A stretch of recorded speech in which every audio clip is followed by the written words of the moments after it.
Where's Mr. Bear? I haven't seen Mr. Bear, Callum.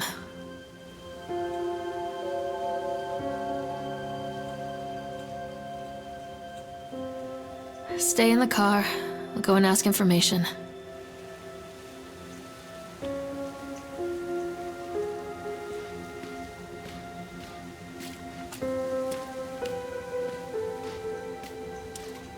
Attention, patrons. The park is now closed. Please make your way to the car park at your earliest convenience. Employees prepare the park for shutdown. Callum was born the day this place opened. This is his favorite place in the world.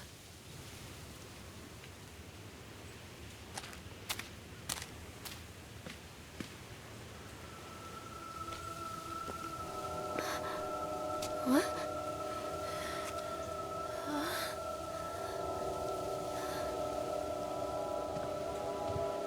Hey, Lorraine. Lorraine.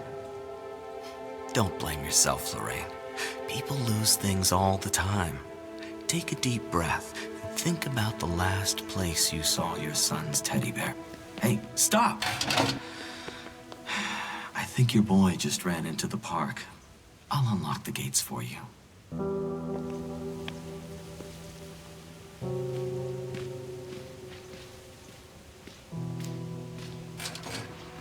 Callum, where are you going? This way!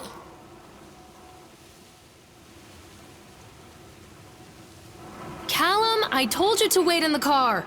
Over here! Wait for Mommy, Callum. There's something on, special Mommy. about the entrance to an amusement park. A line drawn between the real world and the world of whimsy within.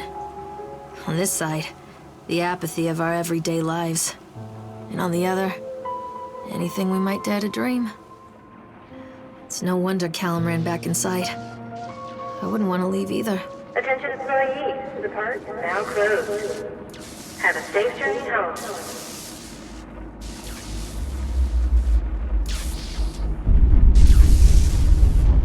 Callum, I told you to wait in the car. Over here!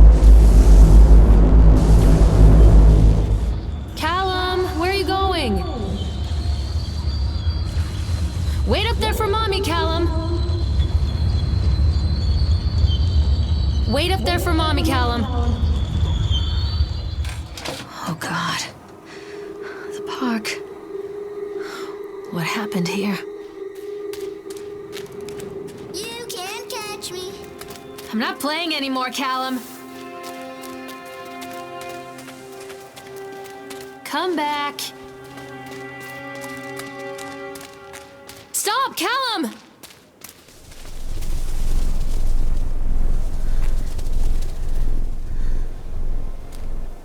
Callum!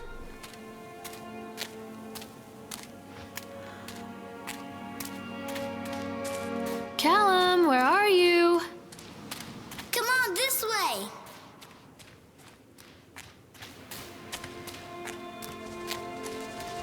Callum! Where did you go? This way, Mommy! I think this belongs to Callum. Chad the Chipmunk, huh? Just a drunk guy in a suit.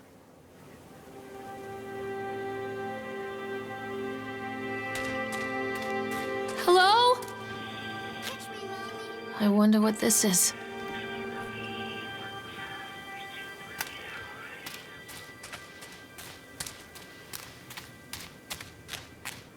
Callum, come back here right now! Over here! Stop! Callum! Callum, stay where you are!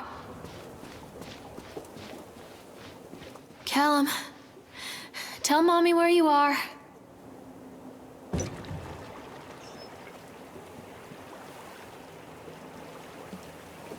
Come on, Mommy! Mommy needs to see you, Callum.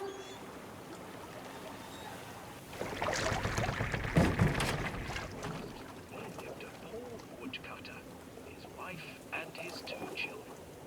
A boy named Hansel and a girl named Gretel.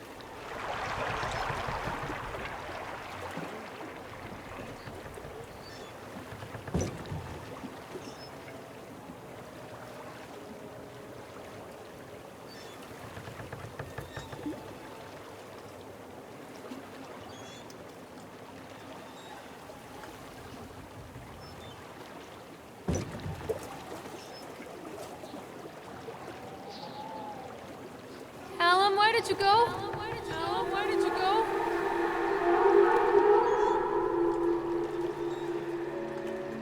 Near a great forest, there lived a poor woodcutter, his wife and his 2 children. A boy named Hansel and a girl named Gretel.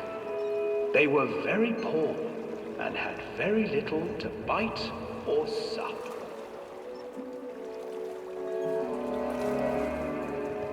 "What will become of us?" the woodcutter asked his wife one night. "I tell you what, husband, we will take the children into the thickest part of the forest tomorrow and abandon them there." "No, my wife, I cannot do that," said the man. "Then we will all 4 starve, you fool." Hansel and Gretel overheard their parents talking, and Gretel began to weep.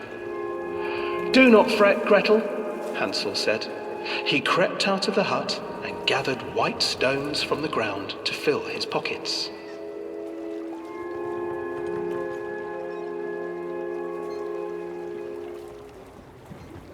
The next morning, the woodcutter leads the children into the forest.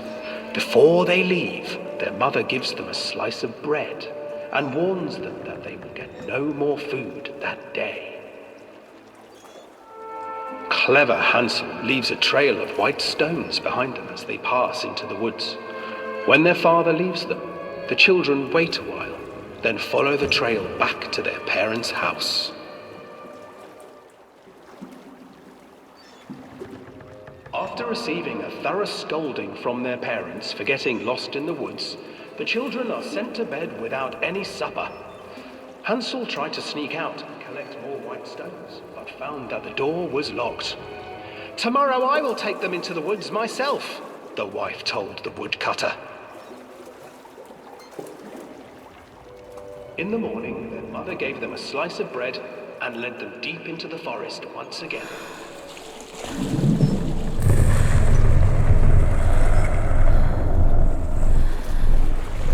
Hansel broke his bread into pieces and left a trail of breadcrumbs to lead them safely home. But hungry-eyed birds snatched up the breadcrumbs and his trail was destroyed. Abandoned by their parents and unable to find the trail home, the children wandered in the forest for 3 days.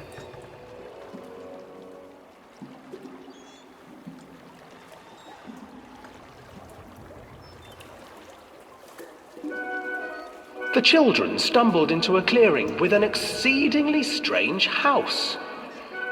Its walls were made of gingerbread, and its windows were panes of clear sugar. Hansel, desperately hungry, ran forward and began to nibble on the walls.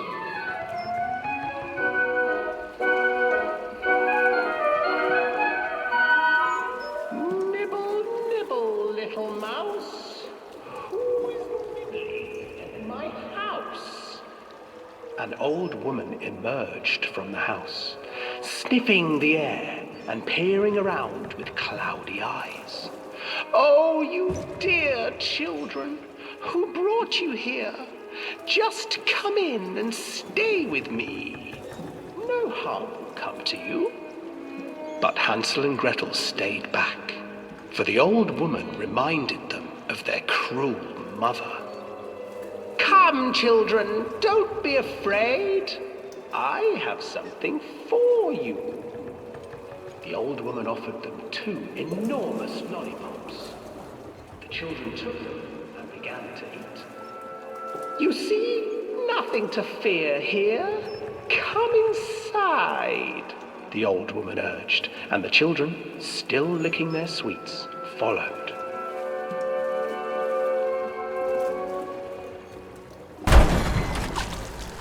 Once inside the house, the old woman changed. She stuffed Hansel into a cage and put Gretel to work, sweeping and cleaning her hut. "Your brother will make a good mouthful," the old witch told Gretel. "Once he is fattened up, I shall feast upon him."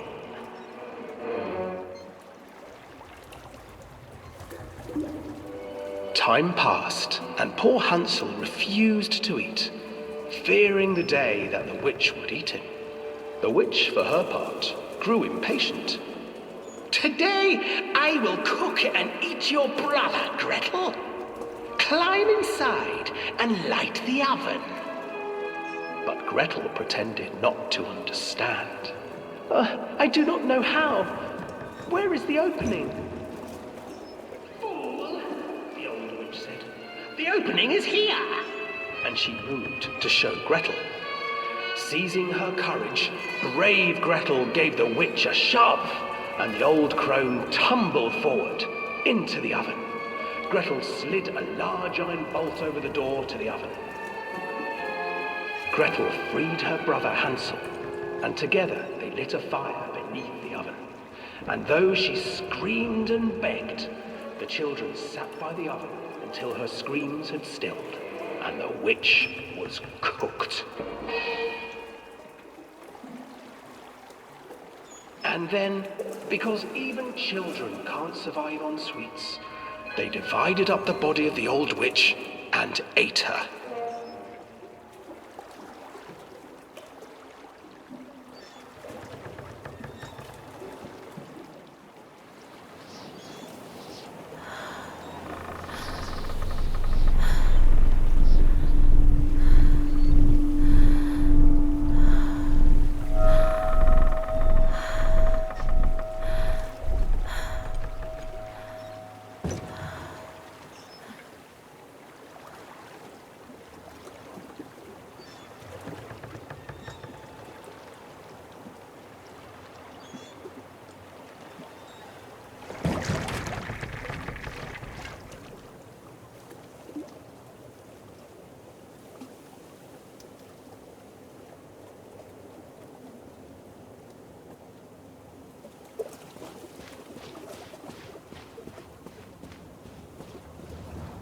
Hansel and Gretel.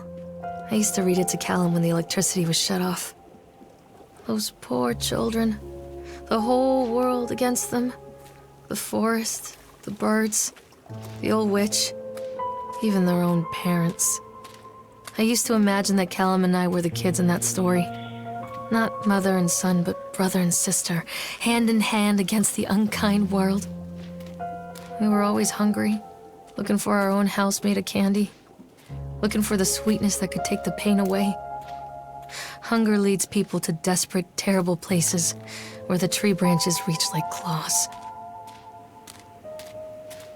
Callum! Over here. Another accident. This place.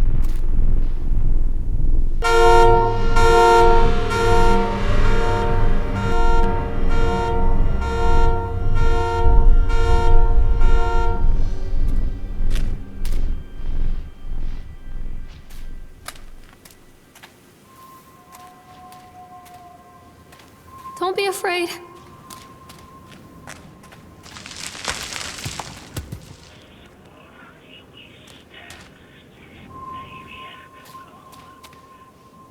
Callum, where are you?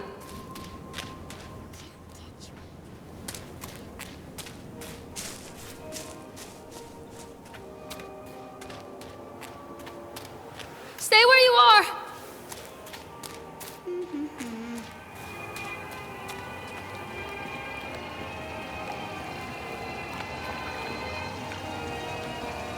This old thing used to make the blood run to my head.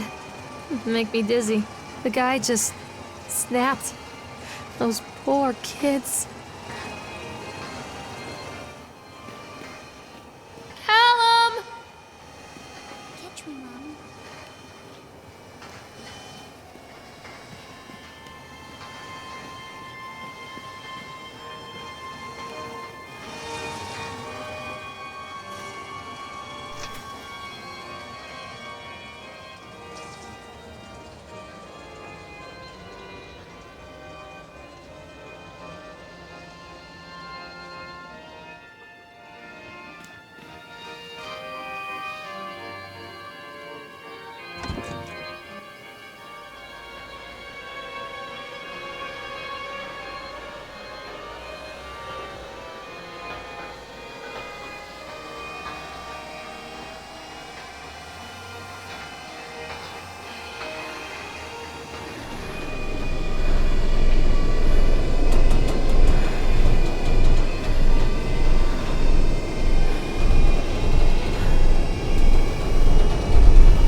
Wait for Mommy! Callum? Come back.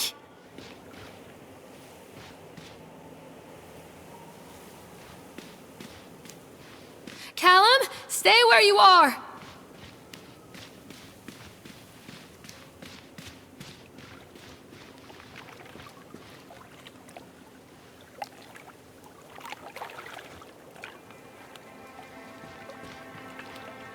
Wait, Callum! This way.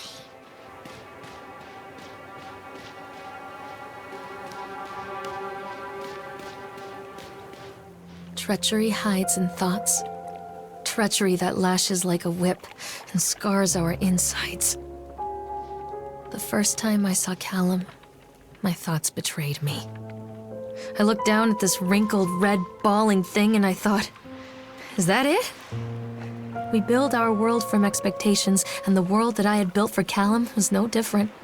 He was so real, so there, and so far from my expectations. And they shattered, and as they fell in pieces, that one treacherous thought became a new foundation. All of the love that we shared, all of the warmth and goodness that followed, built on a single, traitorous thought.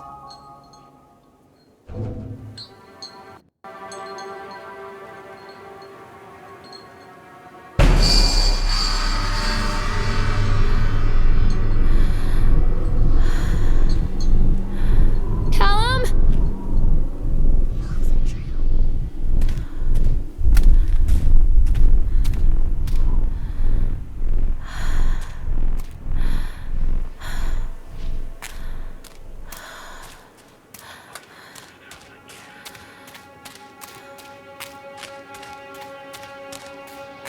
Constant crashes and 80s music. I guess it floats someone's boat.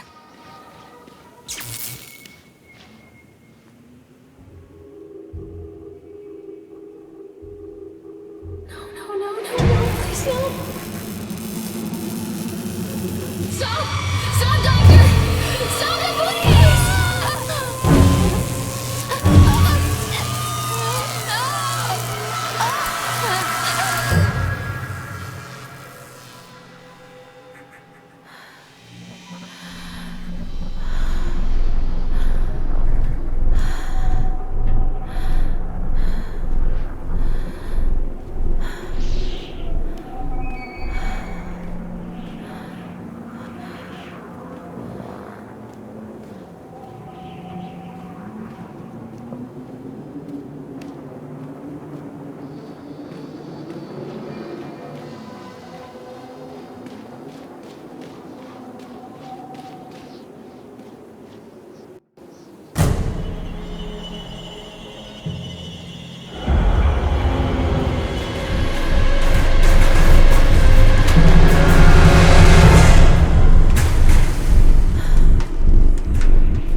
It's a matter of public record that I am a failure as a mother. Once, when Callum was very small, I left him asleep in the car while I ran an errand. Don't even remember what it was. When I came back, the sheriff was standing next to the car, watching my boy through the window. I didn't like what I saw in his eyes. Judgment. He wrote me the ticket without saying a word, just the scratch of his pen on the notepad. When he gave it to me, our eyes met. I know what you're going through. My daughter, Helen, she just gets some help. Help was a bolt of lightning. Help was 1,000 volts surging through my veins. Help is agony. I'd rather die. I wanted to scream. I'd rather you pulled your gun and shot me. But instead my mouth said, yes, Sheriff.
People come into your life for a reason.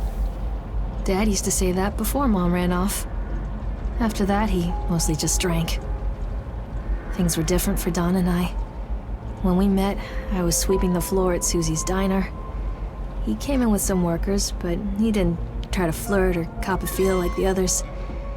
He just ordered a coffee and sat there, watching me. When my shift was over, he offered to walk me home. I don't know how to describe that walk. We talked and laughed and eventually kissed. It felt like love. It felt like a fairy tale. I can't tell you if Callum was made that night or one of the ones that followed, but I think it has to be that night.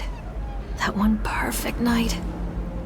Don and I moved in together, but then, well, he died. According to the supervisor, his safety harness failed when he was working on the top of the Ferris wheel.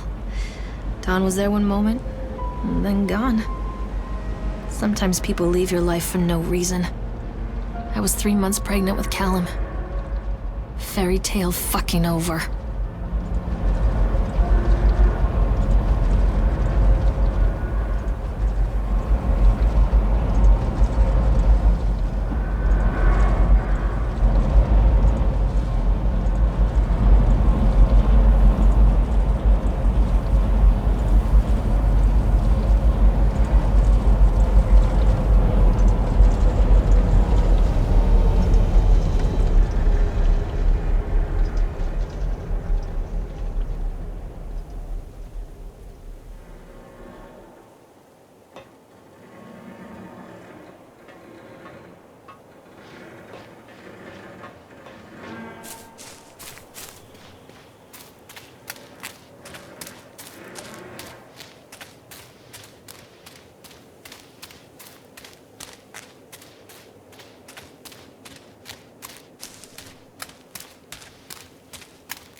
A lot of people idolize their children.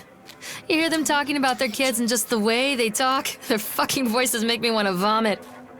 My angel likes to read, and little Johnny is so good on the piano. Fuck those people! You give up 9 months of your life carrying them, you traumatize yourself giving birth to them, and then you spend the rest of your life as their slave. Wiping asses, mopping up piss, feeding them. Little life-sucking monsters who take and take and take until... we all go insane. Any parent who pretends otherwise is just dishonest. That's called choice supportive bias. I am honest. Callum really grinds my gears, and he owes me everything. Everything. It'd serve the little fuck right if I just abandoned him. I always wanted to ride this one. Never got around to do it before.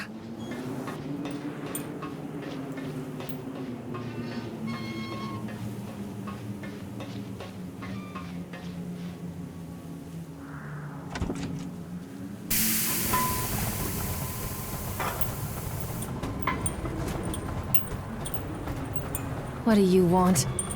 We need to talk about Callum. What do you mean? What have you done to him? That's insulting. You and your boy are everything that this place doesn't want. The antithesis of what we stand for. Where is Callum? The poor child. He tried so hard to do what he was taught. He even left you a trail of breadcrumbs. But the park is just so hungry. Tell me where my son is.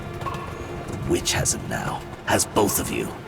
No happy ending here, I'm afraid. Just leave me alone. Fool. You always were.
The witch awaits.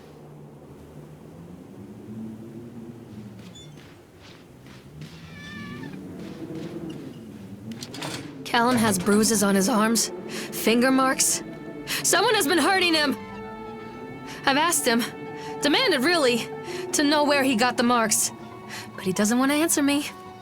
Something has scared him into silence. He doesn't dare talk. He's been changing too. Something sinister lurks in the darkness behind his eyes. I catch him staring at me at odd moments. In the night, he tosses and turns and cries out words that I cannot understand. When I try to soothe him, he snaps and bites at my fingers. I think he wants to talk to me. I think he wants to tell me. But they are watching him every minute of every day. They are whispering to him in his sleep, changing him. They are taking my baby away from me. I can save him. And there will be pain. But I love him, and in the end, he will understand why.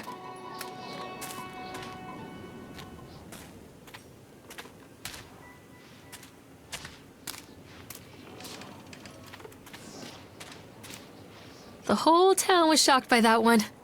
Never found out who did it.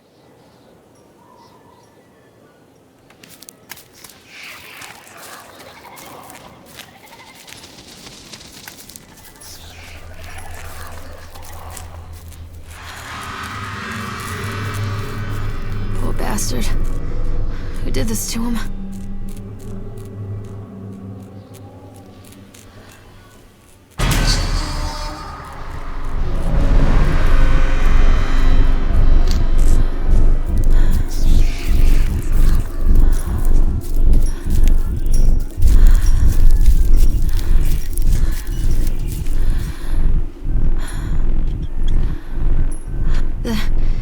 These are mine.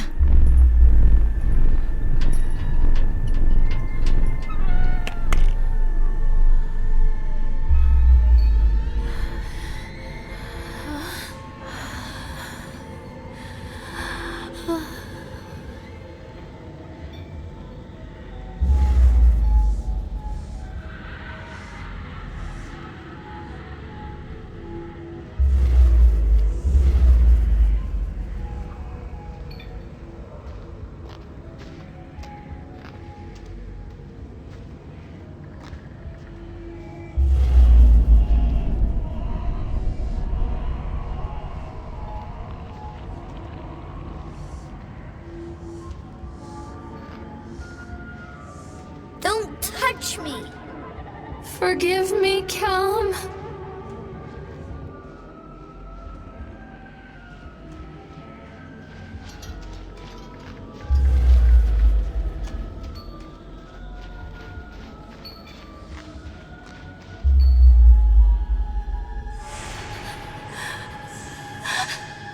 Oh, God, no.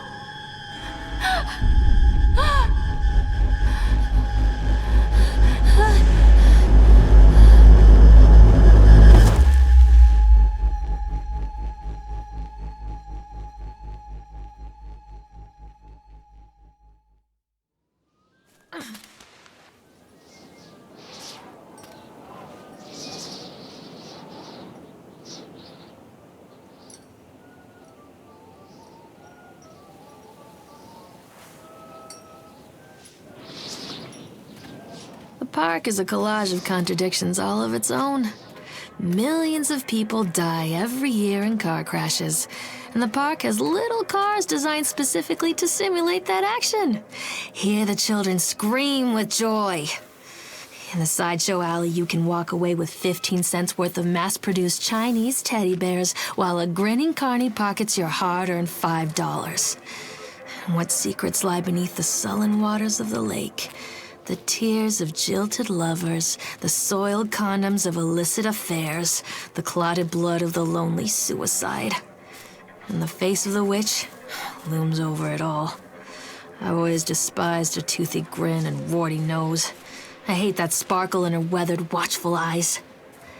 I think Callum is waiting for me. Inside.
After they let me out, they gave me Callum back and sent me home with a handful of breadcrumbs.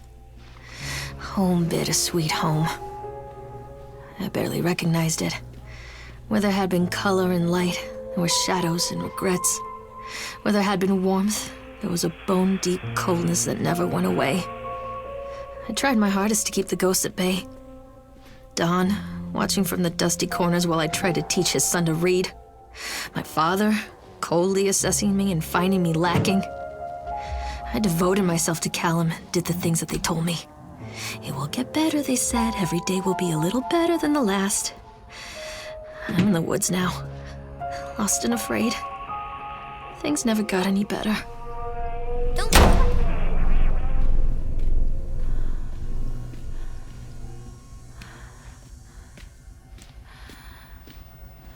One little duck went out one day over the hills and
Stories are told again and again, and from their shape we build our understanding of the world. Two children are led into the woods. They are lost for a time, but then are captured by an old witch. A child goes missing in Atlantic Island Park. He wanders lost for a time before finding his way into the mouth of an old witch. In the oldest version of this story, the mother and the witch were the same person. I never wanted to be the witch, but I am, aren't I?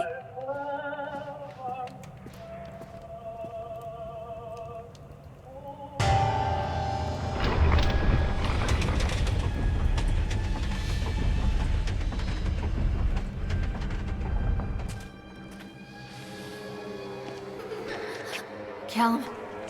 Callum?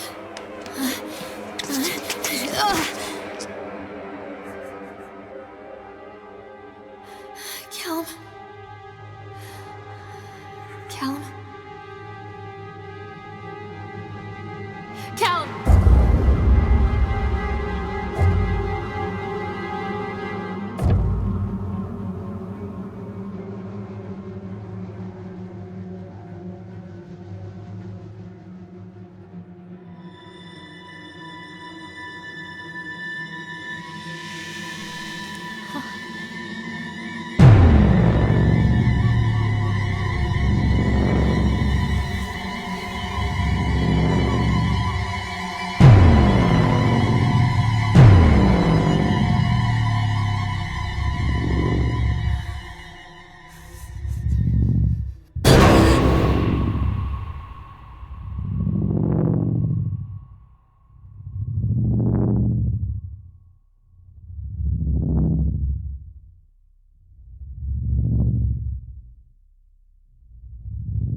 Lorraine.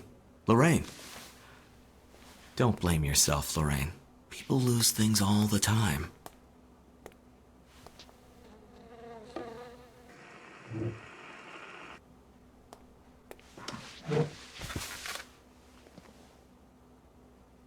Take a deep breath and think about the last place you saw your son.